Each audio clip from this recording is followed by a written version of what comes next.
अब first exam देंगे, आपको बोला जाएगा सेकंड स्टेज की भी फीस दे दीजिए, फिर आप जाके सेकंड स्टेज का एग्जाम भी दे देंगे। बट रिजल्ट के टाइम आपको कहा जाएगा कि आपका स्टेज 1 ही क्लियर नहीं हुआ था। वो फीस अब ये वापस नहीं करेंगे। मेहनत जाया, टाइम जाया। जिनके पास पैसे हैं उनको कितना ही फर्क पड़ेगा। दिक्कत उनको होगी जो उस सेकंड स्टेज के एग्जाम की फीस भरने के लिए तो टाइम का खाना भूल के आए थे। मेरा नाम है जो सामने लिखा हुआ आ रहा है, और आज बात इस कुछ दिन पहले के धमाके पे।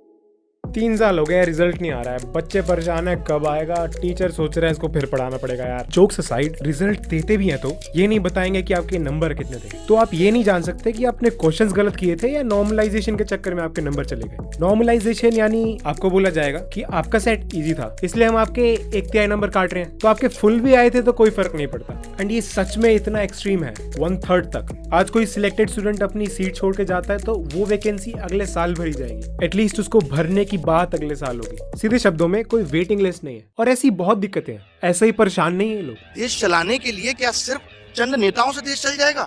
ब्यूरोक्रेसी नहीं चाहिए। आप बताइए मुझे, किस नेता को एजुकेशन सिस्टम की जानकारी, किस नेता को एसएससी यूपीएससी की जानकारी? मोदी जी ने तो ये भी कहा कि हर मोहल्ले में नौकरी क्रिएट करो और अपने माँ बाप के साथ बैठ के रूखी सूखी रोटी खाओ। अगर एक गांव में हर आदमी अपनी परचूनी की दुकान खोल लेगा तो सामान खरीदेगा कौन? करेंसी की भी क्या जरूरत है? मैं पकौड़े की दुकान खोल लेता हूँ, उसके अनाज लूंगा, उसको पकौड़े दूंगा। ये दूध बेच रहा है, फिर तो करेंसी की भी जरूरत नहीं है। अगर हर आदमी ही अपना छोटा छोटा बिजनेस खोल के बैठा है तो ये तो 100 साल, 150 साल, 200 साल पहले हो ही रहा था। फिर प्रोग्रेस और विकास, ये यहाँ तक सभ्यता इतनी डेवलप हो गई, उसके क्या मायने रह गए? बिल्कुल सही बात है। तो ये देखिए, बहुत ही वाहियात किस्म की बात है। 7 साल हो गए, 2019 में हमने भी वोट दिया मोदी जी को, सबने वोट दिया है, तभी तो दोबारा सरकार आई है। बट अब और कितना टाइम लगता है? और जो सरकारी नौकरी पहले से चली आ रही थी उनको तो खत्म ही किया है। कोरोना काल में लोगों की प्राइवेट नौकरी भी चली गई। आज एक इंजीनियर को 10,000 12,000 की नौकरी नहीं मिल रही। आप इतना बड़ा इंस्टीट्यूशन है एसएससी, छोटा मोटा नहीं है कि आप एक पेपर सही नहीं बना सकते। 5-6 क्वेश्चन ये लोग गलत छाप देते हैं हर पेपर में। फिर ये क्या नोटिस निकालते हैं कि रिप्रेजेंटेशन मांगते हैं कि अगर आपको लगता है कोई क्वेश्चन का आंसर गलत है, कोई क्वेश्चन गलत है, तो बताइए, हमें पर क्वेश्चन 100 रुपए देना होगा। गलती तुम करो और गलती बताने का 100 रुपए हम दें। मतलब एक बच्चा आप एवरेज मान के चलिए 500 रुपए दे, कमाने का जरिए इसको बना लिया। और आप सोचिए, पहला ही क्वेश्चन गलत है, मुझे तो पता नहीं, मैं तो कहता हूँ आप पैसे भी कमा लो, लेकिन उसके ऊपर लिख दो ये गलत है, इसे मत करो। उस गलत को करने में पेपर के अंदर कई बार हमारी 10 मिनट भी खराब हो जाती है। हमें नहीं पता ना कौन सा गलत है, हमें लगता है कि हम तो गलत नहीं। मतलब पूरा रिजल्ट नहीं दिया अभी तक, ये नहीं बताया 18 में किस किस को देंगे। और 19 में ये कह दिया कि आधा रिजल्ट मतलब टीयर 2 तक दे दिया, और टीयर 2 और टीयर 3 एक साथ करा रहे हैं। आपको मैं मोटे मोटे शब्दों में समझाऊं कि आईएएस के पेपर में मेंस कराओ साथ में और इंटरव्यू भी ले लो, और कहो इंटरव्यू के मार्क्स जो वीडियो बनी है उसे बाद में देख के डिसाइड करें। अजीब बकवास सी हो रही है कि टीयर 2 टीयर 3। फिर टीयर 3 की जरूरत क्या है? मैं तो कहता हूँ कि इससे तो सरकार के खजाने पे भी फर्क पड़ रहा है।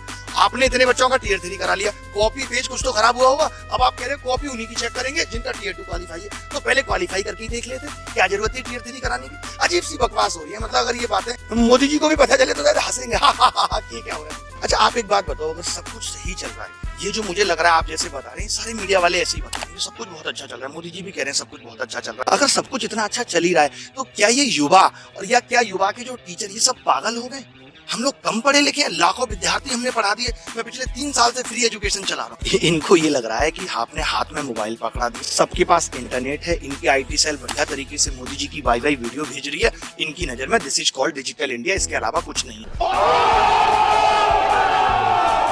आप बताओ ना, 2012 में तो पेपर ऑनलाइन नहीं था, 13 में ऑनलाइन नहीं था, इससे ज्यादा जल्दी रिजल्ट आ जाते थे। आज टीसीएस भी अगर कहीं एग्जाम देने जाती है कैंपस सिलेक्शन के लिए तो सुबह फ्री लेती है, शाम तक इंटरव्यू, रात तक तो वो ये निकाल देती है। चलो ठीक है, वो छोटे लेवल पे कर रही है, लेकिन आप अगर बड़े लेवल पे कर रहे हो, आप 15 दिन ले लो, 16 दिन ले लो, देश का चुनाव भी तो 1-1.5 महीने 2 महीने में खत्म हो जाता है और रिजल्ट भी आ जाते हैं सब। एक्चुअली क्या, सारी चीजें प्रायोरिटी बेस्ड है। आप किस चीज को प्रायोरिटी दे रहे हो? हमारे देश की सरकार के लिए बेरोजगारी, रोजगार, ये सब मुद्दे प्रायोरिटी पे ही नहीं है। इनको इससे कोई मतलब ही नहीं है। इनको लग रहा है ठीक है 2-4 दिन लोग चिल्लाएंगे। आप एक बात मुझे बताइए कि अगर कोई बच्चा 85%, 95%, 99% बल्कि गणित में 200 में 200 नंबर लाके भी अगर सेलेक्ट नहीं होता, तो उस बच्चे की कहां तक गलती है और सरकार की कहां तक गलती है? इसका मतलब कि आपकी एग्जाम प्रक्रिया ही सही नहीं है, आप एग्जाम देना जानते ही नहीं। रेलवे का एग्जाम हो रहा है, 4 महीने 5 महीने से फ्री चल रहा है, ये डिजिटलाइजेशन है। और इसमें से कुछ भी एस्टॉनिशिंग नहीं है। ये सब मुश्किलें थका देती हैं स्टूडेंट्स को भी और टीचर्स को भी, मगर इंतजार करते करते एज निकल जाती है और सारे सपने फर्श पर। देखिए, वही उन्हीं बच्चों के बारे में हमने जिक्र किया कि ऐसे लोग ही हमें मैसेज करते हैं। एक शिक्षक का ये फर्ज बन जाता है कि सर मैं सुसाइड करूं, मैं क्या करूं। ये नौबत है, मतलब कि लोग डायरेक्ट ये बोलते हैं 18 से 24-25 साल की उम्र लगातार 5-6 साल तैयारी करते हुए हो गई, उसके बाद वो कुछ और करने लायक रहता नहीं, करे तो करे क्या। अब मोदी जी कहते रहे कि अब तुम पकौड़े की दुकान खोलो। अगर पकौड़े की दुकान का ही प्लान था तो वो 8वीं क्लास करके भी खोल देता। वो ही क्यों पीएम बने थे, वो भी पकौड़े की दुकान खोल लेते। उनको भी गुजरात से यहाँ तक आने की क्या जरूरत थी, क्या गुजरात में जॉब नहीं थी, वो भी जॉब करते। तो ऐसे हर आदमी के भी सपने हैं, उन सपनों पे चोट मत करिए ये कह के कि पकौड़े की दुकान खोल लो या चाय की दुकान खोल लो, क्योंकि ऐसे ऐसे लोग तैयारी करने आते हैं जिनकी माएँ दूसरों के घर में बर्तन मांज रही हैं। हर बच्चे का सपना है कि अपने माँ बाप के लिए कुछ कर पाए। कोई एटीएम के बाहर गार्ड की नौकरी कर रहा है 8,000 में, और उसके बाद भी हर माँ बाप ये चाहता है कि मेरे बच्चे को शिक्षा मिले, जो मैंने किया वो मेरे बच्चों को ना करना पड़े। हर एक माँ बाप का ये सपना होता है। शायद मोदी जी भी अगर किसी के माँ बाप रहे होते तो उनको शायद ये बात ज्यादा बेहतर तरीके से समझ में खड़े कर दिया आपने।